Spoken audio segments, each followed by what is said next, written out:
So today we are with Stefan. Stefan is somebody who's gone from not being able to speak any English and immigrating to Canada, all the way to being a six-figure marketing agency owner. And he'll tell you a lot more about his story. So I'm going to shut up and I'm just going to ask you who you are, Stefan, and let you get to it.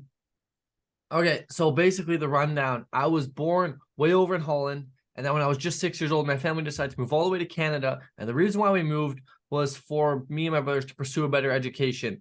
But come time that I would end up going to university, I ended up hating it there. And so actually, I'll tell you guys a funny little story. I ended up starting a drop shipping business, which I'll show you guys a bit of information. As you can see here, by the net profit for the day, didn't go very well. And as you can see by one of these ad accounts, it didn't go too well. Okay. So as you can see, I failed. I failed drop shipping and I ultimately quit drop shipping. And I then started up my SMMA, short form content, whatever you guys want to call it, agency, and ended up scaling that to about 6 figures per year and dropped out of university. Okay, so that's like the basis of my story, where I came from, what I did, the failures that I had. Obviously, there's a lot missing out, but I don't want to, bombard you guys with my whole entire life story on this call like I would when I go on a date with a girl. So I'll spare you the time. Yeah, and me and Stefan met through RFC, but really what I want to do is find the key points of your journey that someone who's maybe, still trying to get their first client, has their second client, even trying to get to 10K a month and beyond that, can take and learn out of value. So what the first question I want to ask you is how did you actually get into SMA? What did your beginnings actually look like in the sense of, okay, I want to do a short form content agency. What next? Yeah, so I guess like from early on in my childhood, my dad was a photographer, and so I naturally picked up a camera when I was young. And it didn't take long for me to start taking videos because YouTube was a huge thing back then. And it didn't take long for me to be known in my small town as the video guy. And so sure enough, I started to make a few videos here and there, nothing big. It was just like, one-off, maybe like $100 project every few months. And so I always developed the skill for kind of video editing. And then come time where I would end up being in university, I kind of realized that there was a huge surge for what people like to call like short form content. And I was like, well, shoot, I'm a video editor. Like I know how to edit videos. Why don't I put two and two together, put my skills to use and go help some people out? And so, it's when I heard the whole buzzword short form content, Surge Guitar, you name it, all those guys out there that were pumping out, short form content. I was like, shit, I have a skill. Maybe I can help some people out. And then started my agency. Yeah. Okay. What's the story of your first client? So I guess like first client for my actual agency was I sent out, I don't know, it's got to be over 1,000 DMs. Okay. For context, I had no case studies, no testimonials. I just went out on Instagram, DM, okay, and with a bit of Dylan and Alex's help, optimized my profile so it looked all good, sent out a bunch of DMs, like a bunch. Okay. And it took me over 1,000 DMs to close my first client. And that was kind of the process. Now I'm sure you guys are all wondering, what did I say? What did I do? Well, the process I use, which I do not recommend, is I went out, I texted every single person I could find, and I just pitched them off the bat. Okay. And it just so happened to be that after 1,000 messages, I realized that didn't work very well. So I started to send hook message to get people to reply to my message and then pitch them afterwards. And one guy, a realtor, was actually so kind to give me a chance to show what I could do. I worked for free. I provided him results. After that, he signed me on and I closed my first client. Okay. So here's one of the big takeaways that I know you are super bullish on, and I am as well. I think is very, very, I guess, undiscovered on YouTube and not spoken about a lot. And that is the idea of learning how to fish instead of giving somebody fish, right? So right now we can sit down, we can give you the script, we can give you what the profile looks like, we can give you the sales script, we can give you it all, right? But ultimately, that's not going to get you to where you want to go, right? Because what has actually allowed Stefan to see success within everything he's going to tell you in this video is just the actions of who he's become as a person, right? I know you're a runner. I know you're an athlete. I know you're an extremely disciplined individual outside of business. So what I want to do is ask and get the more mindset-based, the more life-based questions allowed you to turn the entrepreneur that is deserving of success. Yeah. So like Alex said, one of the big things that we talk about all the time is like, I could give all of you right now watching this video, I could give you guys what's his name? What's the guy's name? The actor, the funny guy, little short guy. Come on, what's his name? Everybody, you guys are all screaming Kevin Hart is his name. I can give you guys all Kevin Hart's script right now, and none of you guys would be funny because it's not the script that makes Kevin Hart. It's that Kevin Hart makes the script. So we could give you guys, all day we could sit here, give you guys the script, give you guys everything. It still wouldn't make you who you are. And it still wouldn't make you good at what you do, because ultimately you have to develop as a person, right? You have to develop personal character traits that make you who you are, that help you in your entrepreneurial journey. So I guess to piggyback off of what Alex was saying and what he asked is like the mindset side of things, there's a lot. We could probably sit down here, me and Alex together, and talk for the next 48 hours about different mindset tips that you could use when it comes to starting your SMMA journey or whatever it is that you're trying to achieve in life. But ultimately, I think that some of the more mindset kind of things that helped me out was surrounding myself in an environment of people who were also going to where I wanted to go, and some people that were already there. It's like being surrounded in a community of people that are also doing what you want to do, right? Will push you so much further, and it'll allow you to not rely so much on motivation anymore, because now it's not like, oh, am I motivated? It's like, shit, I woke up today, so did 50 of my other good friends who are in this community, and they're all working. So I have to work too, because I want to outcompete them. And so I think one of the biggest, I guess, mindset hacks you could do is surround yourself with people who are also super driven and are going to where you want to go, because then it's human nature for all of us, especially young men out there, to want to compete with each other, right? We always want to be the best. And the thought of you waking up and going, oh, I don't feel like me doing my outreach today, the second you hop on a call and your buddy's like, yo, I just sent 200 DMs, you're going to send your DMs, right? You're not going to sit here and twiddle your thumbs and go, oh, I don't feel like it. Like, no, you're going to feel like a bitch. So you're going to send your DMs. So ultimately, one of the biggest things for me is surrounding myself with people who are also in that like-minded, young, driven, ambitious state, to help fuel my journey without having to rely on motivation. Okay.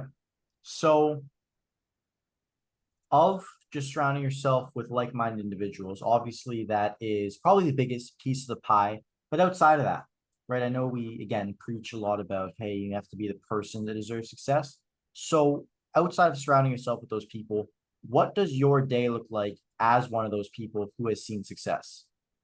Well, you know what? What I'll do for all of you here, I will pull up what my calendar looked like in the midst of starting my agency. So I will give you guys an inside look into what it looked like when I was really starting my agency. And if you give me 2 seconds here, I'll pull this out for you all. Okay. Now, bear in mind, I was still in school at this time. Okay. So as you can see, this is pretty hectic. Okay. Because it was. And so what I'll do is I'll skip forward a bit. This is right at the beginning when I was doing my drop shipping. As you can see, I had Shopify in here. But if I fast forward a little bit, okay, now we're getting out of Shopify and more into actually starting my agency. Okay, and as you can see here, oh, look at that, I booked a meeting. Okay, as you can see with the Calendly link here. And I was still working my 9 to 5. As you can see, we're not 9 to 5, well, 9 to 5 here. I was still in school, okay, cold calling, DMs, right? Like every day was a bit different. But if you want to take a screenshot and look at the things I did, okay, yada, yada, yada, you can do that. Holy shit. I don't recommend you have a calendar like this, okay, for all of you out here. I do not recommend that you have a calendar like this. But here we go. Let's try and get into more. Look at this. Okay. So here, this is more of like what a real day in the life would look like. And as you can see, I had a meeting with Alex. How funny is that? Okay. So I would start the day off with sending my cold DMs. Then I had a meeting. And then I had a meeting with one of my clients. I had to remember to do the dishes. I had to post my reel. I had to call one of my clients. Okay. Then I was doing some laundry. Then I had to create my template for some of the content I was making. I had a meeting with Alex. Quizzes, I had to call one of my leads, and then I had to create my indoctrination sequence. So there you go. That was a day in the life of me seriously starting and scaling my agency. And right, you can look at all these DM answers, yada, yada, yada, and you could, go through these forever and figure out what it is that I was doing. But there's changes all the time. Okay. But this is cool. I hope that some of you guys can look at this and learn that this doesn't work well. Okay. Do not make a calendar that is just jam-packed because it is almost impossible to follow along. And I, don't make a calendar like that. Yeah, and I've done the same thing. And if you have a calendar like that, it's phase, you'll grow out of it. But anyways, the point here is that when you're going through some tough times, just keep going. And Yeah. what I really want to look at here is within all those times, like how long did that continue on for? Because you only showed us about 3 weeks or so there. Like how many months did it actually go on for living like that? Well, that specifically, like, are you gearing more towards how long did I fail for, or how long did I do that specific How challenge? long did you go through that working that hard without seeing anything in return? Um, to be honest, maybe about 3 weeks. 3 weeks. I think it's 3 weeks. And when I say not getting anything in return, for me that was closing my first client. Yeah.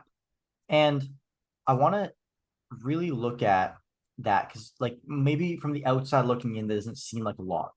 It doesn't seem like a lot. But if you don't have your first client right now, chances are, I'd be willing to bet a lot of money. The majority of the people who don't have their first client right now haven't spent 3 weeks doing that, right? Because if they did, they'd have their first client. Yeah. Right. I know you have experience inside the RSC First Client Challenge, helping people get their first client. And I Yeah. know from what I've seen in the upcomings of it and running it, that almost everybody that actually commits to the actions and the inputs that result to learning and getting the desired result out do get their first client, or they do get some type of kickback from all the work that they've done. Yeah. Yeah. Like, I like to piggyback right off that. Like, I cannot think of a single person inside the First Client Challenge right now who has truly committed themselves on like at least like a month time frame, and has, listened to what we said, taken the actionable steps required to execute, and done that for even we'll say 30 days, and has not seen success. Because it's almost inevitable that if you do the work and you do the right kind of work, like, I know, at least for myself, when I first started, I was trying to pitch people when I didn't even know what I was doing. Like, I was trying to tell them, oh, listen, I'll get you 1 million followers. No, I'm not going to get you 1 million followers. I wasn't being authentic. I wasn't being very genuine. I wasn't very trustworthy, right? Which are all key qualities that you need and you should embrace when you're trying to sign your first client. Be honest. Be honest about your experience. Be honest about that you don't have case studies. Be honest about your age, right? Be honest about the reason why you started business, because odds are most of you out here will likely sign your first client not off the premise of you having the best offer, but off the premise of somebody wanting to give you an opportunity to prove yourself because they really like who you are as a human being. And I'd argue if all of you right now who haven't seen success, go out there and try and reach out to people using the framework of, hey, listen, here's who I am. Here's what I want to do for you. And I promise you, I'm going to work so hard and I'll stop at nothing to get you those results, because with those results mean more to me than they do to you, because it's my chance to prove myself and get my name in the industry. If you go off that back, not off of the, oh, I'll get you 30 leads in 30 days or money back guarantee, I can promise you'll see so much more success. Okay. Because it worked for me. It's worked for many others inside RSC. Okay. So now that we've gone over, I guess, the mindset behind, actually becoming the person that is worthy of seeing success, what do you think are, if somebody's in a situation right now, we're going to paint out an avatar of a person. You got Jeremy. Jeremy is 17 years old. He's in high school. It's the summer right now. So maybe he has the summer freed up, but let's say he has a job, right? So he's committing about 6 to 8 hours a day towards something that isn't work 5 times a week, right? Yeah. So what can Jeremy do? He has no experience. He has nothing built up. He has no agency. He has no knowledge. What can Jeremy do, in your opinion, right now, in order to get to a position where he's going to see success? And then as Jeremy develops, so after Jeremy gets his first client, and let's say becomes and steps in the same position as Samuel, who has 2 clients and is trying to get to 10K a month, what can he do along the path to financial freedom? Okay. So, dear Jeremy, that's how I'll start this off. I will bring you through kind of, because this kind of sounds just like me. Okay. In school, working 9 to 5 at the bank whenever I wasn't in school. Okay. While still trying to start this whole journey up. Okay. So I'll tell you a bit about what I did, and then I'll give you some of the lessons I learned, some of the things I would do and would not do, and then give you my ideal situation on what I would do today if I was completely restarting in Jeremy's shoes. So, the first thing is you got to be more careful of your time.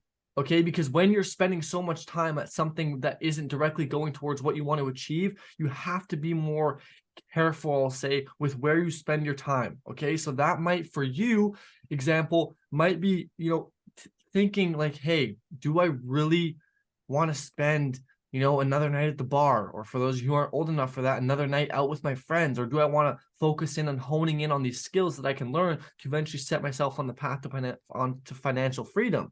Right? So being a bit more careful of your time, being more cautious as you have less time is one of the big things I would first do.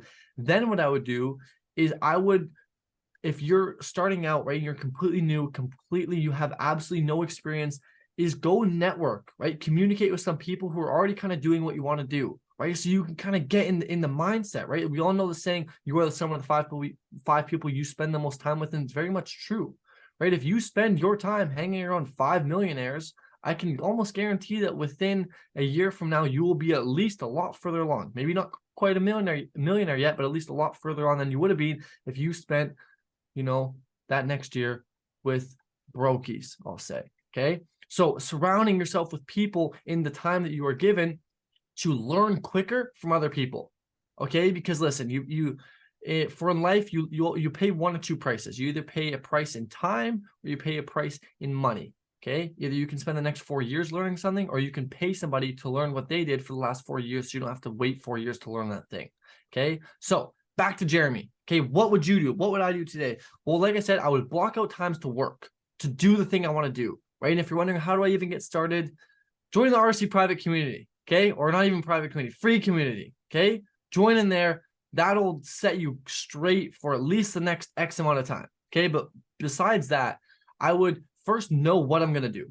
Okay, what service, what offer am I going to give to people? What am I going to offer them? So in this case, I know a lot of you watching probably want to do SMMA, social media marketing. So we'll do that. Pick a niche that you resonate with, go from there. Okay, so you're going to pick one niche that you resonate the best with, because it's going to be a lot easier to talk to those people. Go from there. The next step is super simple. Have a Instagram account and reach out to people through Instagram and tell them who you are and what you want to do and why you want to do that. Okay. Tell them that and reach out to hundreds of thousands of people, okay, on your free time, right? And then that goal would be to eventually do that at a scale where you can then close a couple of clients, right? And once, and let's say, Jeremy, if you're on summer vacation right now, you obviously have a lot of free time, right? And so a lot of free time when you're not working, we'll say. So in that free time, then you can service your clients. You can look for more clients. You can start to learn more skills, acquire more skill sets, network with new people, surround yourself with higher quality individuals, and start to kind of grow yourself as a person, right? And your agency at the same time, and go from there. Eventually, the goal will be to quit your job and go full time on this, and which will bring me to, let's assume you've got your first client now, or you've got your first, second, or third. Now you're up at Samuel's level.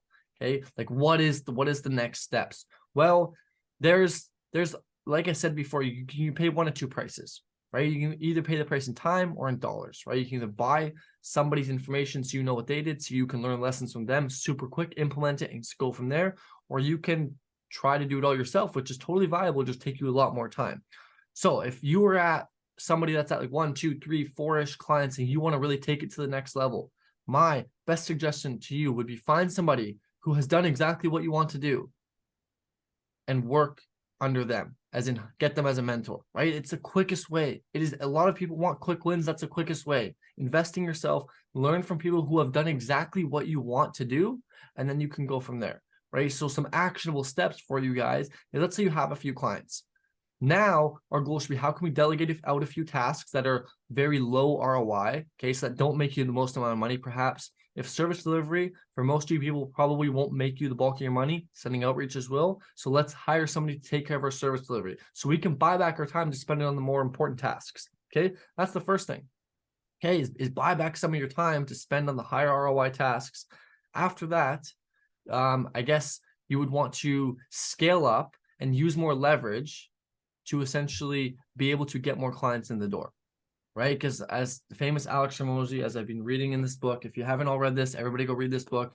He likes to say there's two ways you can grow a business. One is you can get more clients, or two, you can increase the value of your clients. Okay. And you can break that second one down into, you increase the average order value, or you can increase basically so that would be like how much they pay, or you could increase how long they stay. Okay. In this case, we're probably not going to increase the value of our clients because right now our offer is just one and it's the same. So our next step would be, how do we get more clients in the door? Well, send more messages, find new systems or acquisition systems, and scale it up, and then go from there. Hope that all made sense. Yeah, and I've got one last thing to close this off. You said something that was a very big false belief that I had when I first started, and that was the idea of surrounding yourself around like-minded people. So I want to give you a quick situation, 2-minute answer here. Let's say in this situation, we have somebody who cannot and by no means can ever speak with anyone who is any level above them or at the same level as them, right? So they have no ability to connect with other people to learn. What do you think that person can do, right? Let's say, maybe they're introverted, maybe they don't want to do it, maybe they don't have the confidence to do it yet. Telling them to, slam their head into a wall at this point is not going to be productive for them. So what would you say to the person that by no means can go ahead and communicate, to go ahead and network with other people? How can that person surround themselves with good influences? I guess if you truly and you physically, and there is not a single chance that you could ever network with other individuals, which I mean, you could literally join the RC Discord, which you could network with people. But let's say, for example, you can't do that. You aren't capable of doing something like that. The next best step would be to, like, what would I do if I literally couldn't? You can't talk to anybody. Is that the situation this person's in? They can't talk to anyone. Yeah, because I know in my specific situation, right, like this was maybe I had the ability to talk to people, but I was extremely introverted, right? So what I ended up doing is, because I was so introverted, there was so much friction revolving me actually going in, networking, meeting new people. So while I built up the confidence to actually go ahead and do that, what I did was I surrounded myself online in the information I consumed as much as possible with people who were I wanted to be. So I watched every video I could. I consumed intellectual content, but that's a very big thing here. It's intellectual content, right? Videos like this, these long format videos where there's not editing anywhere, there's not anything going on. If you're watching so far, you're already doing a good job, but not the 10-minute highly edited clips, the very high level stuff that's going to act as seeds of nurture for your mind. And because of that, help you, right? That's what I personally did. Do you have any other ways, or do you have any similar stories about being able to supplement what a good environment through people would do through videos, content, or whatever other actual way you can think of? Yeah, I mean, obviously the go-to is going to be videos, right? Like watching content, consuming content from a select few people. I do not recommend you go out there and watch every single person, because there's so much bad content on the internet nowadays, right? So watching content from a select few individuals who you truly admire and who you value and who you think can provide you a lot of value, consuming their content and then taking actionable steps on the things they say is definitely one of the things. Obviously, I mean, this comes as a given, hopefully, to a lot of you, but improving yourself, right? Like improving yourself as a human being. Perhaps you go out and you try and just hold better conversations with your family, or you do push-ups so you can be, more disciplined, or be in better shape, or wake up a bit earlier, whatever it is for you, that might make you a better person, that will add to your character traits, right? And callous your mind, as David Goggins would say. Go from there. As for, the online world is probably a huge one for all you people who are super, super shy. And I know this sounds so cliche, but it's like, you got to get out there, right? Like, I know it's the most cliche thing. And you're like, oh, I'm Stefan, I'm scared, I don't know how. And my question to you, or my tip to you is, like, is the fear of feeling a certain way, like let's say rejected in your scenario, is that fear greater than not achieving your dreams? Right? So like, if I were you, I would outweigh the pros and cons of, like, what is worse for me in 20 years from now, having been rejected a bunch of times, but having some wins under my belt and being further than I was, or in 20 years from now, having taken no action, having done nothing because I was too scared of the fear of potentially failing. I know for me, right, I would easily go and fail, right? Like, to me, that's a given.